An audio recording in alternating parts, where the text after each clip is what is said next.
ഞാൻ ചെറിയൊരു birthday ഗിഫ്റ്റൊക്കെ pack ചെയ്തിട്ട് ഏട്ടനെ വെയിറ്റ് ചെയ്തുകൊണ്ടിരിക്കുകയാണ് കേട്ടോ. അപ്പം എന്നാൽ ഏട്ടൻ്റെ പിറന്നാളാണ്. ഏട്ടനെ അറിഞ്ഞിട്ടില്ല ഏട്ടൻ്റെ പിറന്നാളാണ് എന്നുള്ള കാര്യമൊന്നും. അപ്പോൾ ഏട്ടനെയും വെയിറ്റ് ചെയ്തുകൊണ്ടിരിക്കുകയാണ് കേട്ടോ ഞാൻ.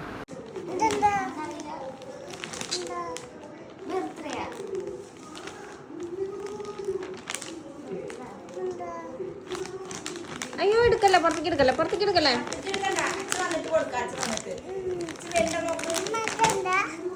അച്ഛൻ്റെ ഡ്രസ്സ്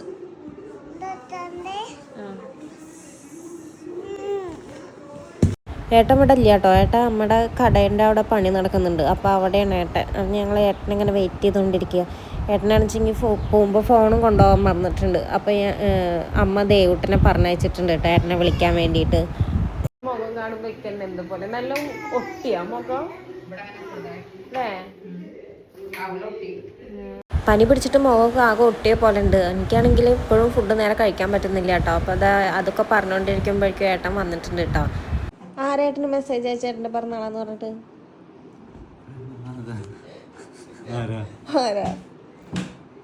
ബിജോ. അത് ഫേസ്ബുക്കിൽ കണ്ടിട്ട്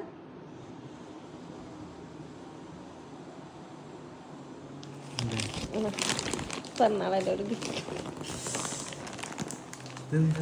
നോക്കി നോക്കി എന്താന്ന്.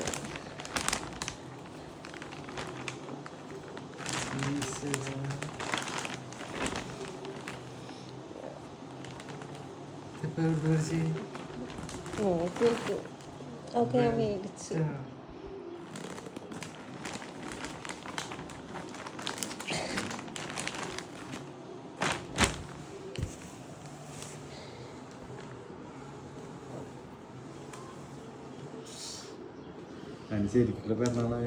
ശരിക്കുള്ള പിറന്നാളാണ് ഇന്ന്.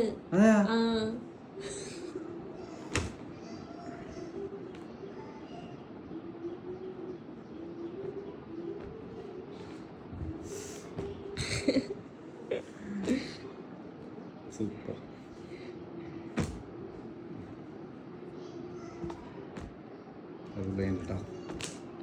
ഷർട്ട് എങ്ങാനും പറ്റിയില്ല, പാൻറ് പറ്റിയില്ല വെച്ചെങ്കിൽ മാറ്റിക്കണം. തന്നെ ഇട്ടോക്കണം. ശരിക്കും പിറന്നാളാണ്. അതാണ് ചില കൊറേ ഞാൻ തന്നെയല്ലേ ഏട്ടനോട് പറഞ്ഞു. ഒരു പ്രാവശ്യം ഫോൺ വിളിച്ചിട്ട് നമ്മൾ എന്തോ സംസാരിക്കുന്നു. ആ കറച്ചി ഫാൻ ഉണ്ടെന്ന് നോക്ക്.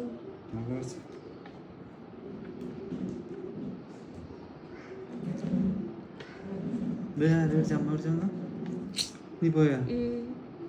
ഞാൻ ഇന്നലെ വൈകിട്ട് പോയി. അതിനാണ് ഞാൻ നിങ്ങളെ ഇവിടുന്ന് പറഞ്ഞയച്ചത്. പോയിക്കോ എന്നൊക്കെ പറഞ്ഞത്.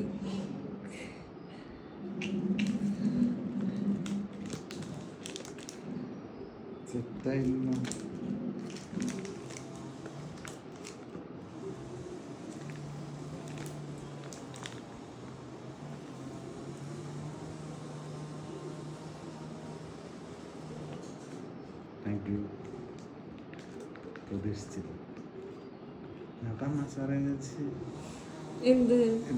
ഇന്നലെ നീ മേടിച്ചിരുന്നപ്പോ എനിക്കറിയാലോ പിറന്നാളാന്ന്. നീ കാലത്ത് എന്നോട് പറഞ്ഞില്ലല്ലോ. ഞാൻ പറയില്ല. കാലത്ത് തരണ്ടത് ഇപ്പൊ കാലത്ത് ഞാൻ എണീറ്റുണ്ടായിരുന്നില്ലല്ലോ ഏട്ടൻ വരുമ്പോ.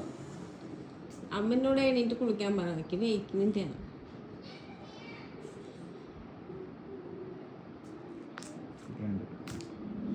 ഇട്ടോക്ക്. ഏട്ടന് വൈറ്റ് പാൻറ് ഇല്ലല്ലോ. നോക്കി നോക്ക്. ആ പാൻറ് ലോസ് ഫിറ്റ് എങ്ങനത്തെ ആണാവോ? സൈസൊക്കെ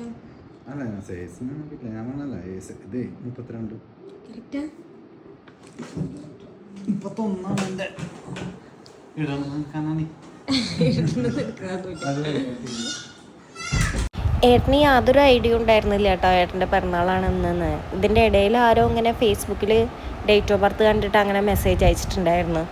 അപ്പോൾ ഏട്ടൻ്റെ അടുത്ത് പറഞ്ഞിരുന്നു നിൻ്റെ ഡേറ്റ് ഓഫ് ബർത്ത് ആയിട്ട് ഇങ്ങനെ വിഷ് ചെയ്യുക പോലും ചെയ്തിട്ടില്ലല്ലോ എന്ന്. അപ്പോൾ ഒന്നും ഞാൻ ഇങ്ങനെ മിണ്ടാതിരിക്കുകയായിരുന്നു കേട്ടോ രാവിലെ.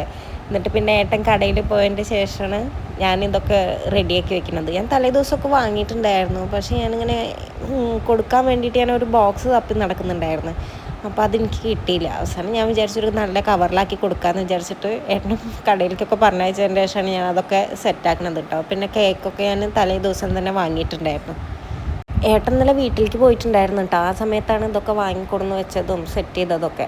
പിന്നെ എന്താ കാലത്ത് അമ്മയും ചേച്ചിയും കൂടിയിട്ട് ചെറിയൊരു സദ്യയൊക്കെ ഉണ്ടാക്കിയിട്ടുണ്ട്. ഉപ്പേരിയും അവിയലും പിന്നെ സാമ്പാർ അങ്ങനെ അച്ചാർ അതൊക്കെ ഉണ്ടാക്കിയിട്ടുണ്ട് കേട്ടോ.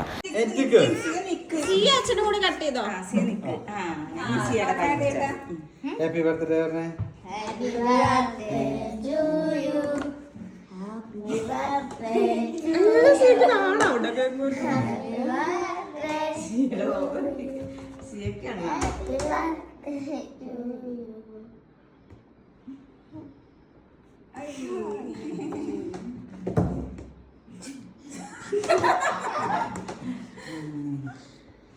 അത് താനേ ദേവട്ടിനോട് എനിക്ക് വേണ്ട കേക്ക്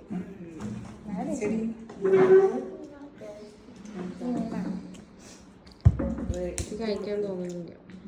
ഞങ്ങളുടെ കല്യാണം കഴിഞ്ഞിട്ട് 12 വർഷമായി കേട്ടോ. അപ്പോൾ 12 വർഷത്തിൻ്റെ ഇടയിൽ ആകെ 2 പ്രാവശ്യമാണ് ഏട്ടൻ്റെ പിറന്നാളിന് ഞങ്ങൾ ഒപ്പം ഉണ്ടായിട്ടുള്ളൂ. ഇതാണ് ഇപ്പോൾ ആ 2ാമത്തെ പ്രാവശ്യം.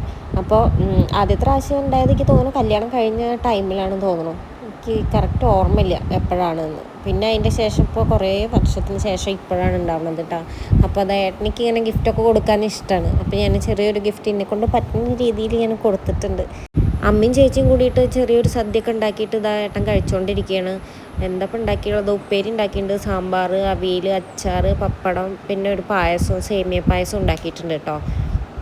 ഏട്ടൻ ഇതൊന്നും ഒട്ടും പ്രതീക്ഷിച്ചിട്ടുണ്ടായിരുന്നില്ല കേട്ടോ. ഇന്ന് പിറന്നാളാണെന്ന് പോലും ഏട്ടന് അറിയണ്ടായിരുന്നില്ല. അപ്പോൾ ഏട്ടന് ഇതാ ചെറിയൊരു സർപ്രൈസൊക്കെ കിട്ടിയപ്പോൾ ഏട്ടൻ നല്ല ഹാപ്പി ആയിട്ടുണ്ട്.